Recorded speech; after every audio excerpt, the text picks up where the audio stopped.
بسم اللہ الرحمن الرحیم۔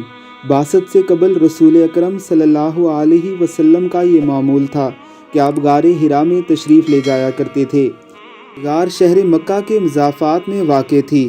رسول اکرم صلی اللہ علیہ وسلم جو اور پانی لے کر وہاں تشریف لے جاتے اور تب تک عبادت کرتے رہتے جب تک جو اور پانی ختم نہ ہوتا۔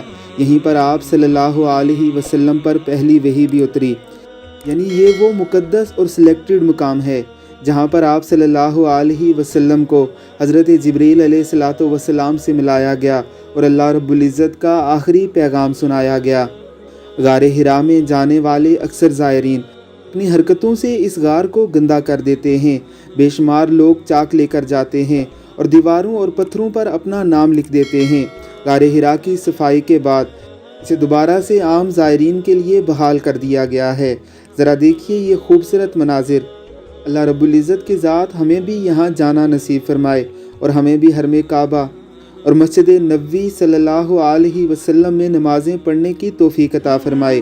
ہم بھی اس پہاڑ پر چڑھ کر اس جگہ جائیں جہاں ہمارے پیارے نبی حضرت محمد مصطفیٰ صلی اللہ علیہ وسلم پر پہلی وحی اتری تھی۔ اللہ ہم سب کو زیارت کی توفیق عطا فرمائے۔ آمین ثم آمین۔